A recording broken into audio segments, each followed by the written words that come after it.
Return on ad spend is an important metric that defines how successful your campaigns and investment into ad spending has been.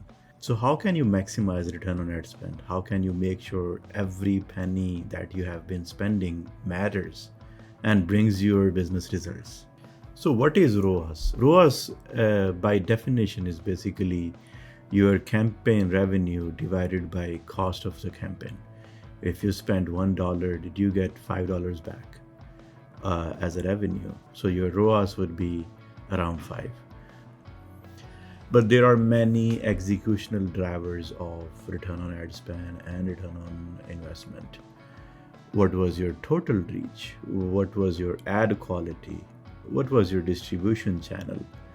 What was the duration of your campaign? Where were you placing this advertisement? Was there ad clutter? How frequently people were seeing the same creative?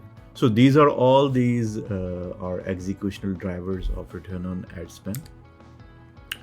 And I'm gonna walk you through some of the very important ones here. For example, duration of campaign versus sales ROI. Talks about that the index of sales or ROI significantly drops after 12 weeks. So if you're running same campaign over 12 weeks, you may not be getting the best return on ad spend. But if you're running it for 8 weeks, that is an ideal sweet spot or silver lining in making sure that you're getting the best result out of it. But also, getting the timing and channel right is also very important. For example, if you're running different campaigns which are 360, but also you're supplementing it with search and ad, you need treatments both online and offline. These treatments would give you the best ROI results. So you need to treat everything in a coherent and cohesive manner that you are able to get the best output. For example, if you notice here that the treatment offline was missing, and then when it started, it grew the online revenue as well. But then obviously, treatment online kind of supplemented the offline return on ad spend as well. So both of these channels complement each other, and you need to make sure that you're getting the timing and channel right. And also you need to also target the right channels.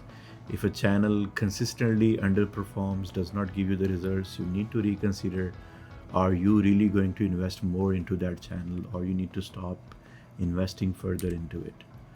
And obviously you need to mind the overlaps. All these platforms are being used by the same users.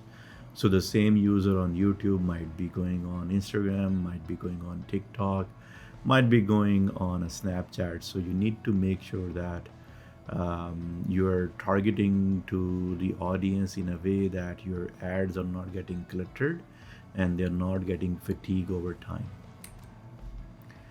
And ROAS is still very highly contextual.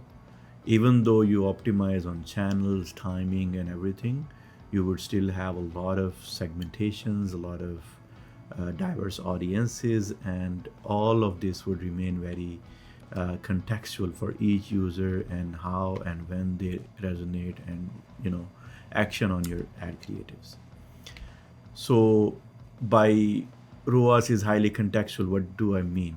I mean there is a user context, there is a time context, and then definitely there is an attribution attached to it. So you need to understand what the user context is and what is the time context, what is happening at that moment, and what drives engagement, what drives people to take action at a certain time. Whereas at other times, even though you are spending a lot, you're showing to a lot of audiences, but your ROAS still remains low. So you need to measure it on audiences and also on the time as well, and where which channels these conversions are attributed to. You need to also measure that as well.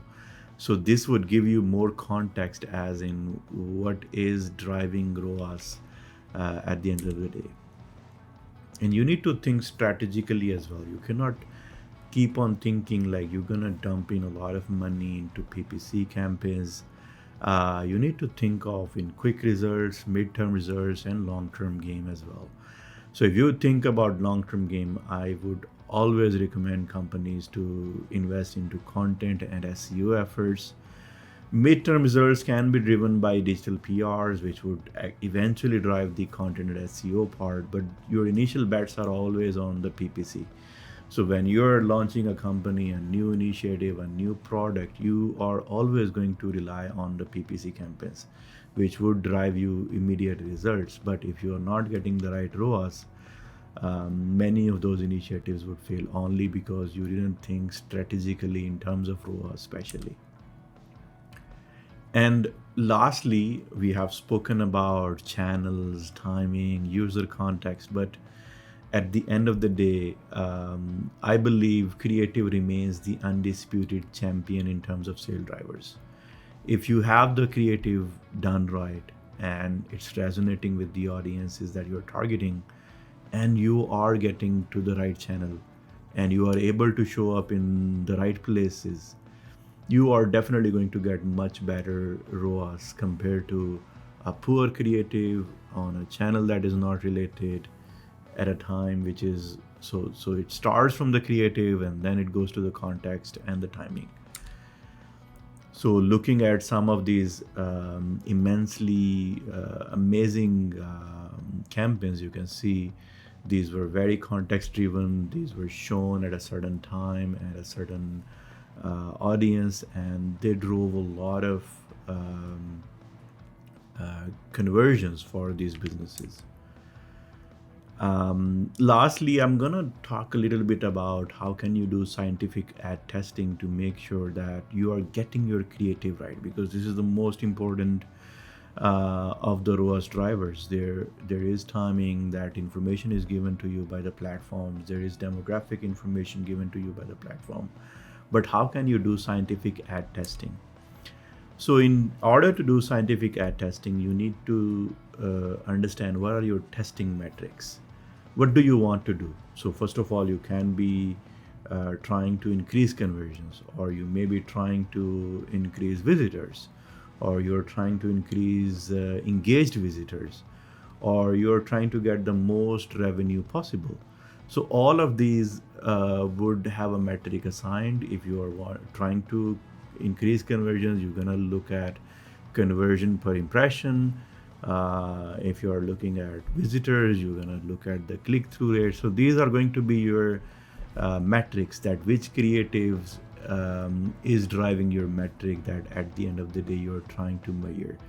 You cannot go for an awareness campaign and try to measure increased conversions by looking at conversion per impression.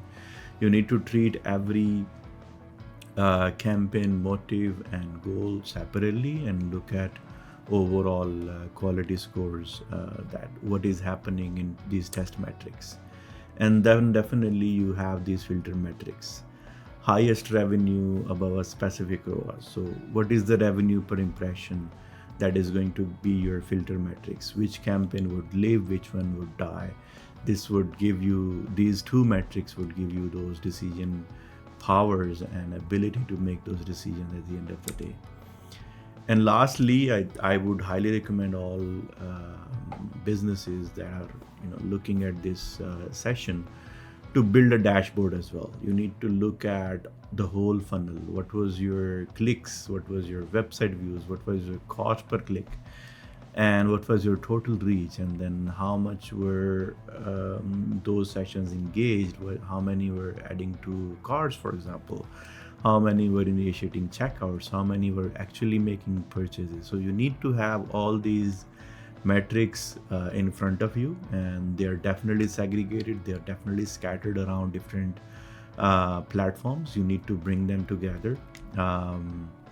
So I'm gonna do another session on how to build a dashboard where you can plug in data from simple sources like Google Ads and Facebook Ads and other platforms. Or even though if you are looking for example, there is no integration available for a dashboard, how can you build something out of CSV file. So this is something we're gonna talk about next. I hope you enjoyed today's session, and I look forward to hearing any questions in the comments below. And a subscribe to my channel would be really appreciated. Thank you so much. Ciao.